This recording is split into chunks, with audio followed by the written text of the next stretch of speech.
सुबह 8 बजे only on DD national.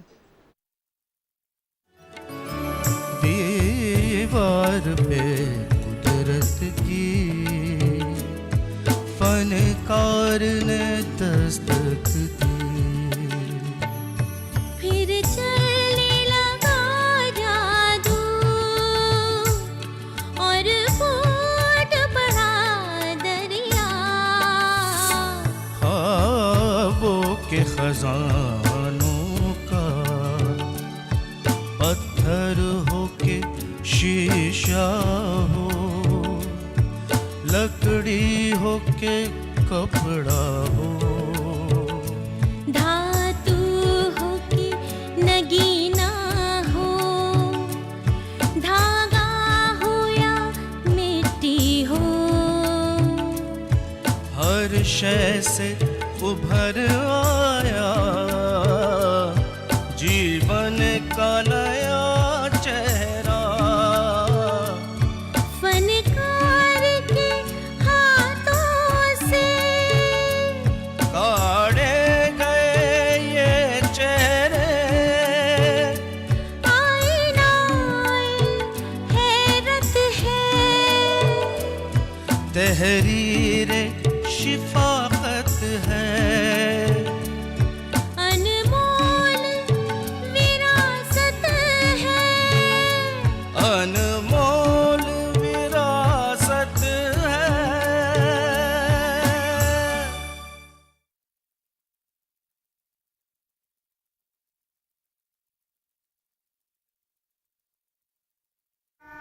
Nagercoil एक छोटा सा कदीम कस्बा है जो तमिलनाडु सूबे में आता है और केरल के बॉर्डर के करीब है।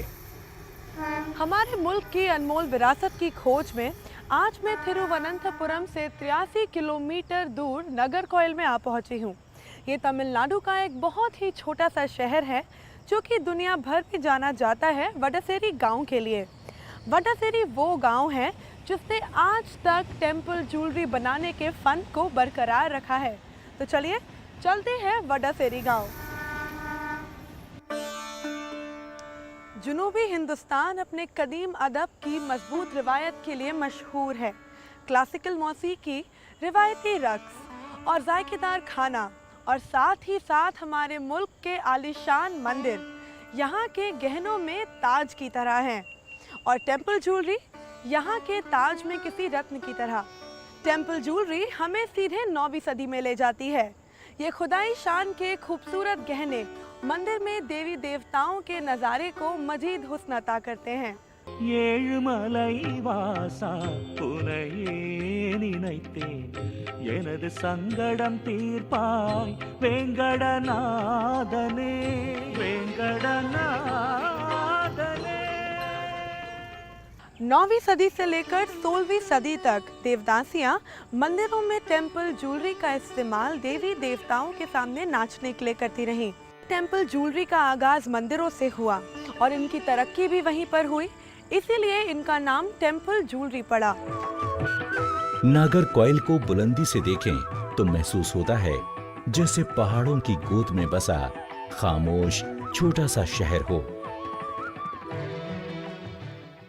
अलग अलग बरसों में टेम्पल ज्वेलरी की तामीर और तरक्की के बारे में हम ये कह सकते हैं कि एक ज़माने में मंदिर ही समाज का दिल हुआ करता था और इसी के आसपास जिंदगी का एहसास था।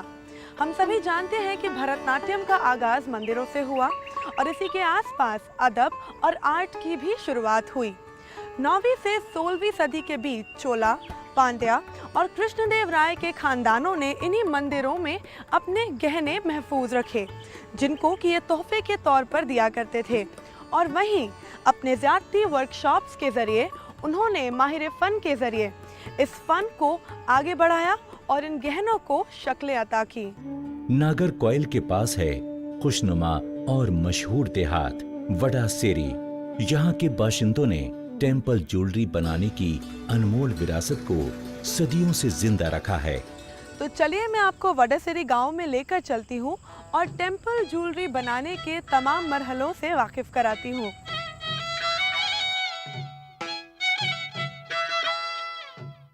हम टेम्पल ज्वेलरी बनाना रामाचंद्रन जी की वर्कशॉप में सीखेंगे।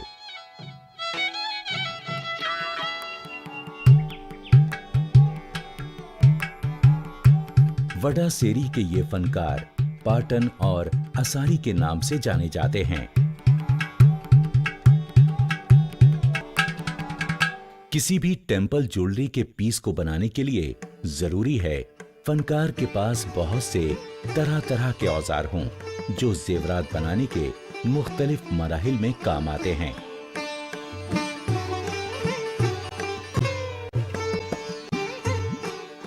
अन्ना, हमें बताइए कि टेम्पल ज्वेलरी बनाने के लिए सबसे पहले शुरुआत कैसे की जाती है?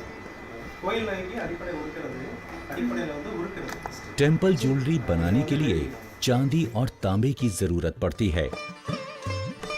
फनकार 50 ग्राम चांदी और 2.5 ग्राम तांबा लेता है।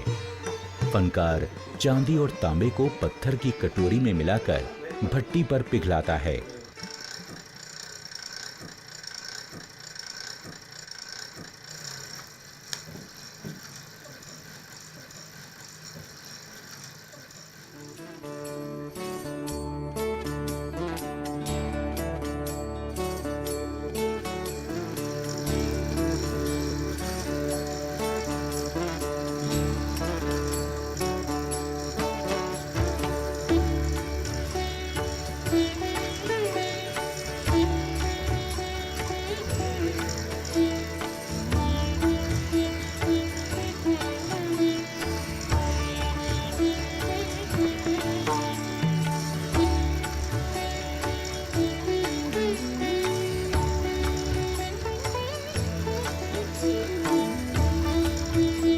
चांदी और तांबे की पिघली हुई धात को चांदी की रॉड की शक्ल में तब्दील कर लेते हैं।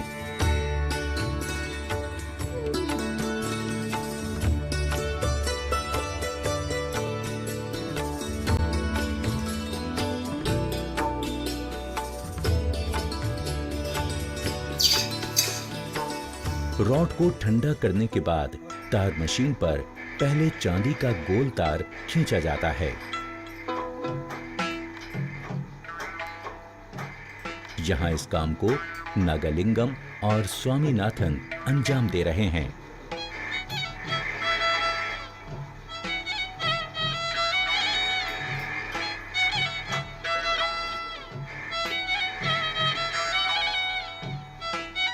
इस गोल तार को तपा लेते हैं ताकि उसमें लचक पैदा हो जाए।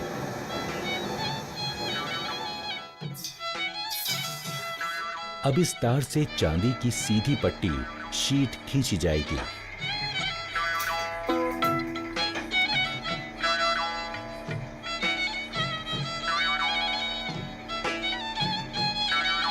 तार मशीन पर चांदी की तार सीधी पट्टी जैसी शीट में तैयार हो गई है।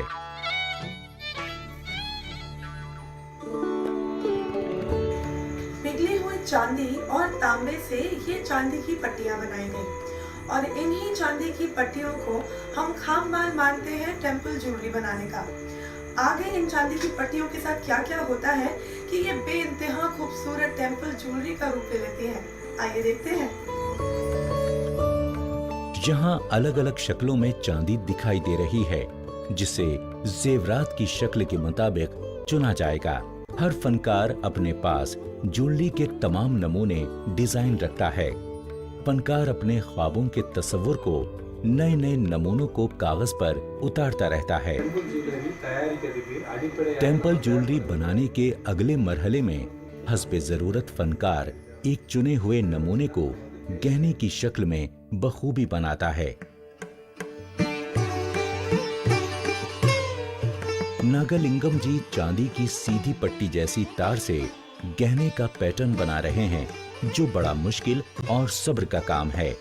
फनकार गहने के नमूने को आर्जी तौर पर गोंद से चिपका देता है।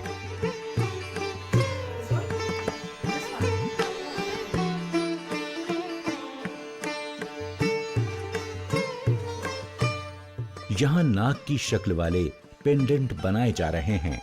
नमूने के अलग अलग हिस्सों को भरने के लिए कई अज्जा इस्तेमाल किए जाते हैं। नागालिंगम जी ने हिरन की शक्ल वाला कान में पहनने वाला गहने का ढांचा बनाया है।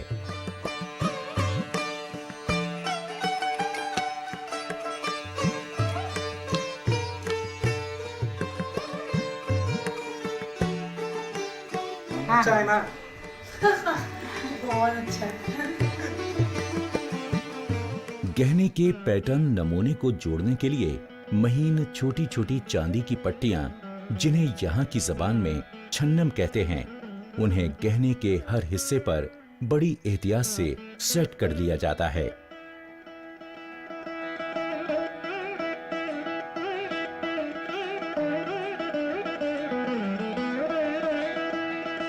छन्नम गहने में चिपका दिए जाते हैं और फिर सोल्डरिंग की जाती है।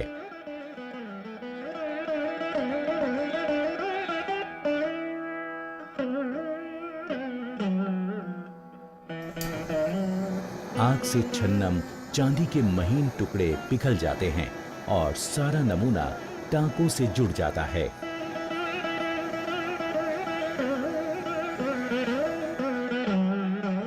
फनकार गहने को सिल्वर ऑक्साइड के घोल में साफ कर लेता है।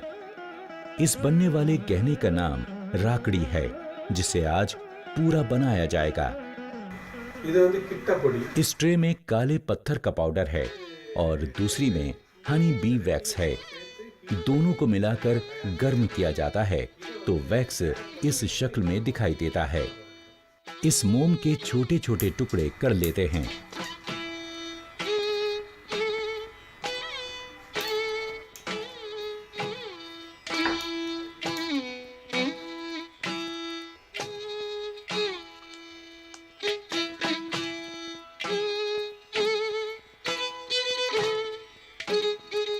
टेम्पल ज्वेलरी बनाने के चौथे मरहले में नमूने के कुछ खाली गहरे हिस्सों में हनी बी वैक्स यानी शहद की मक्खी वाला मोम भर देते हैं।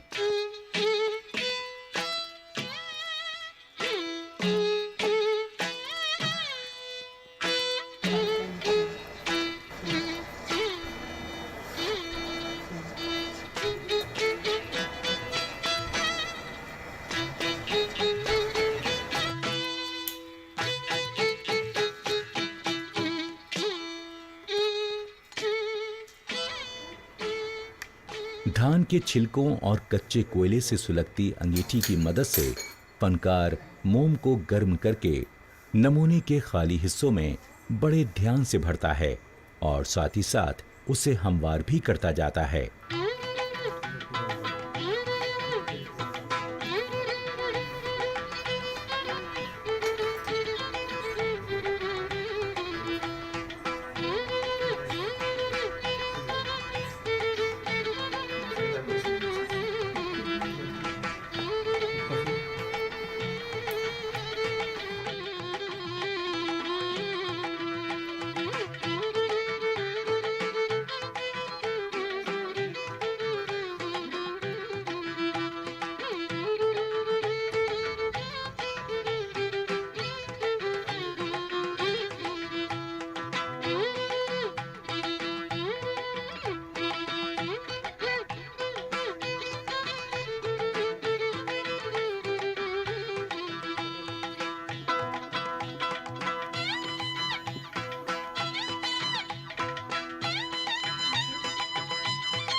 हमारा अधूरा गहना राकड़ी हनी बी वैक्स से खूबसूरती से भर दिया गया है। इसी तरह दूसरे कई गहनों में भी वैक्स भरा गया है। फन के अगले मरहले में नमूने पर लगी फालतू मोम को खुरचकर उतार दिया जाता है।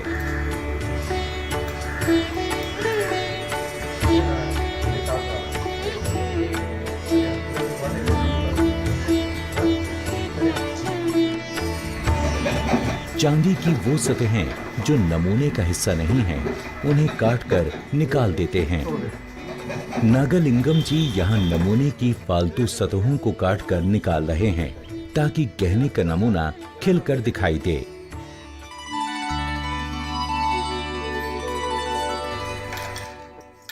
कारीगर फिर ज्वेलरी पीसेस को सिल्वर ऑक्साइड में साफ करके सादे पानी में धो लेते हैं।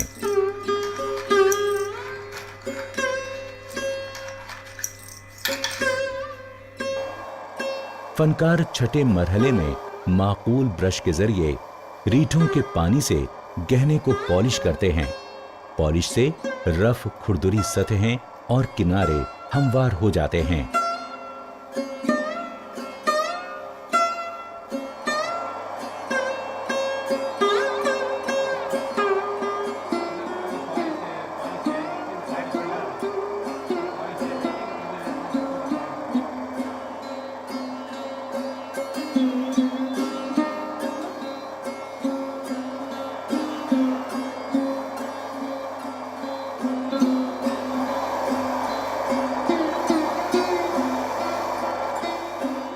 पॉलिश करने के बाद स्वामीनाथन जी इस पीस पर सोने का पानी चढ़ाएंगे।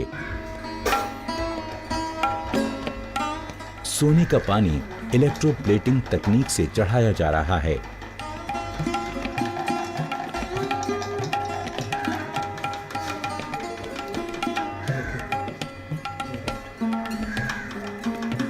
अब इस अधूरे गहने पर सोने का पानी चढ़ चुका है।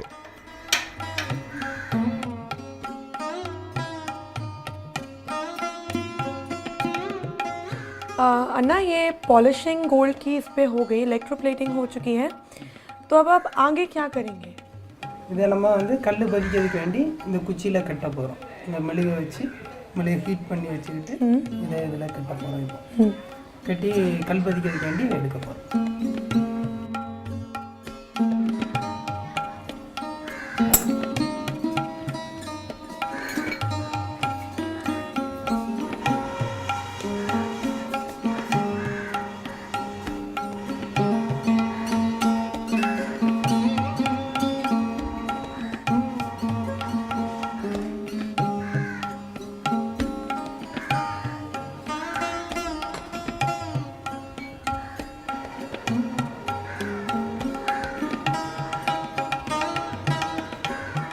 फनकार लकड़ी के फरमे, जिसे डंडी कूची कहते हैं, इसके एक सिरे पर पिघली हुई मोम की सतह बनाता है।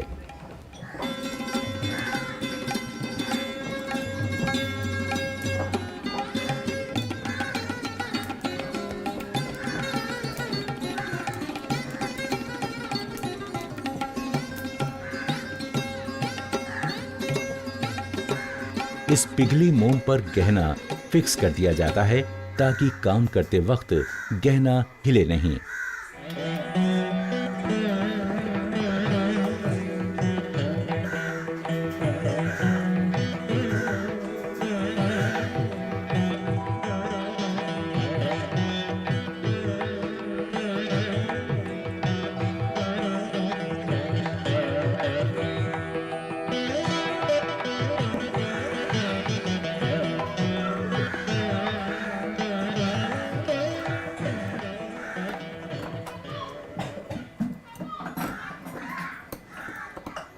फनकार काम के 8वें मरहले में ज्वेलरी पीस को हमवार करते हैं।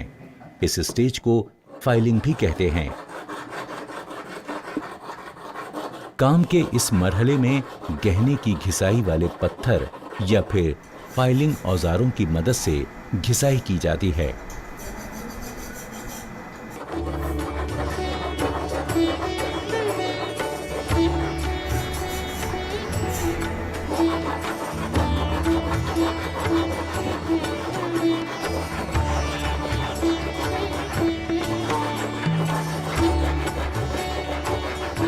फाइलिंग से गहना साफ, हमवार और चिकना हो जाता है।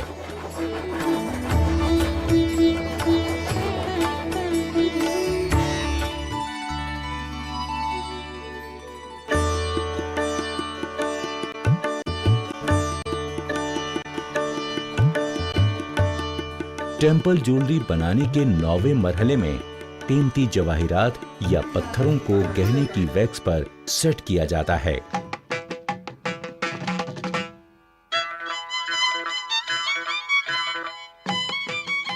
फनकार आग की तपिश छोटी सी चिमटी की मदद से महारत के साथ बड़ी खूबसूरती से इन जवाहिरात को गहनों में जड़ता है।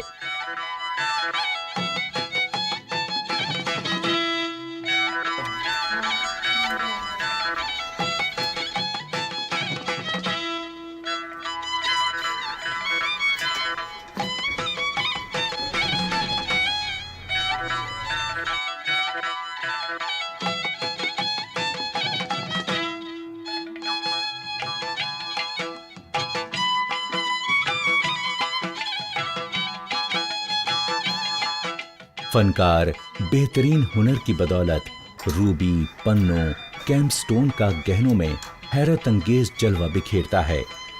बालों में लगाया जाने वाला गहना इसमें नग लग गए हैं।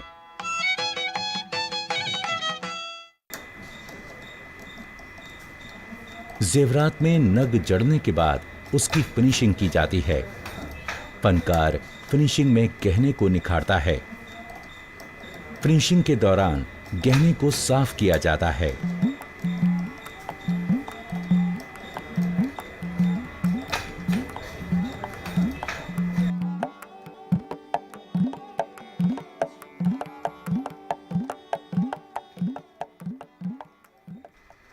टेम्पल ज्वेलरी बनाने के अगले मरहले को मिलिंग कहते हैं।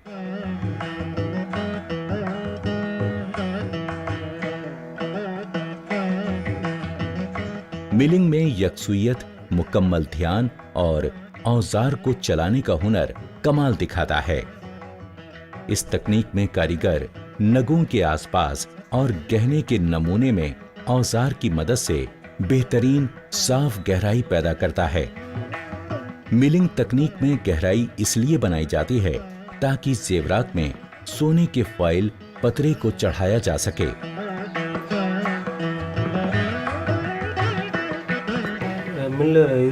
अब जेवरात पर सोने का फॉइल पतरा चढ़ाया जाएगा।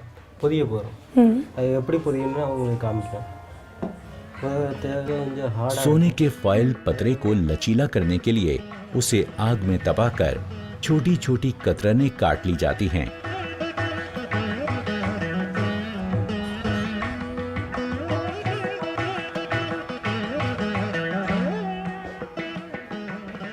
फिर सोने के महीन नाजुक पत्रों को गहने पर चढ़ाया जाता है।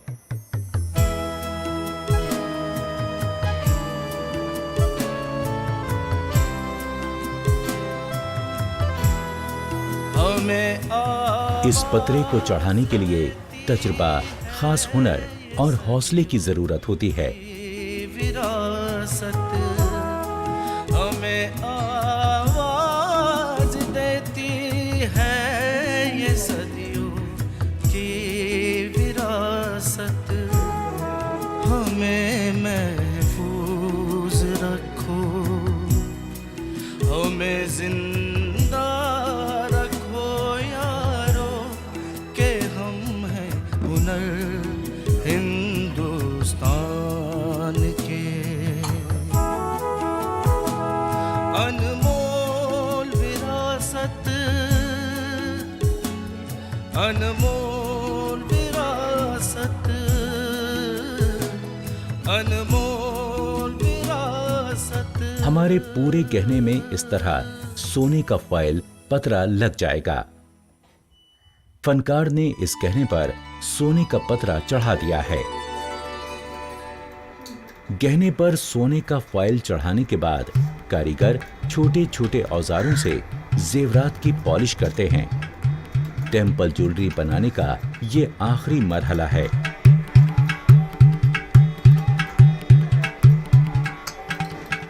इस तरह हमारा गहना राकड़ी तैयार हो गया है। इसका हुस्न और बेइंतहा खूबसूरती किसी हर्फ की मोहताज नहीं है।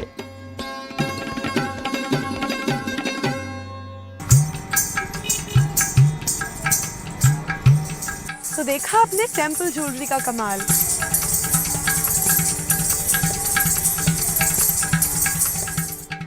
टेम्पल ज्वेलरी कई तरह की होती है। इसके ज़्यादातर डिज़ाइंस रिवायती होते हैं। ख़ास तौर से लकीरें, नुक्ते और लहरों में ये डिज़ाइंस देखे जा सकते हैं। टेम्पल ज्वेलरी में परिंदों, जानवरों, पौधों, बादशाहों, रक्कासाओं और देवी देवताओं की शक्लें बड़ी ही खूबसूरती से बनाई जाती हैं। आइए टेम्पल ज्वेलरी के कुछ नमूने देखते हैं।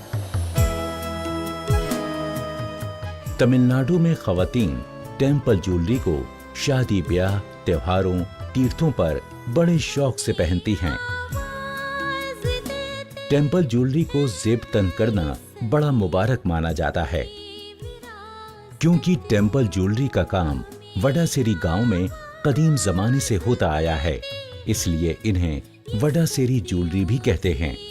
टेम्पल ज्वेलरी की खूबसूरती और अनोखेपन को क्लासिकल रक्स के कई फॉर्म बड़ी ही खूबसूरती से पेश करते रहे हैं।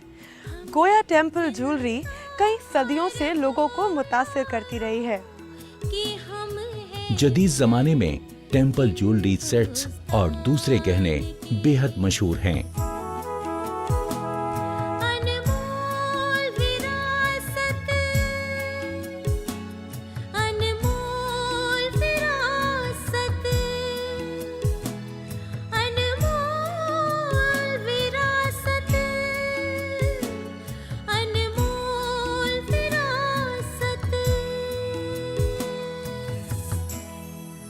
नौवीं सदी में भरतनाट्यम रक्कासाएं जैसे जेवर पहनती थी, आज भी वैसे ही जेवरात पहने जाते हैं।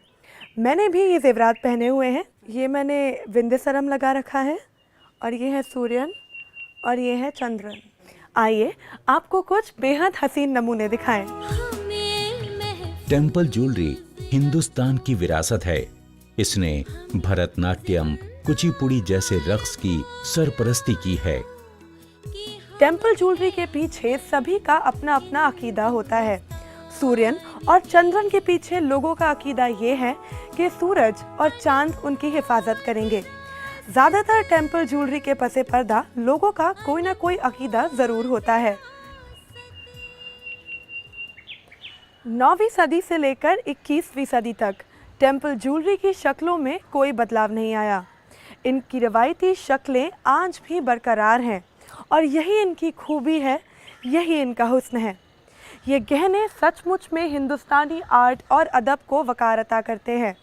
मैं वडासेरी के 300 फनकारों को सलाम करती हूँ और आपसे ये वादा करती हूँ कि इस सीरीज़ के अगले मुकाम में आपसे बहुत जल्द मिलूँगी। तब तक के लिए खुदा हाफिज़।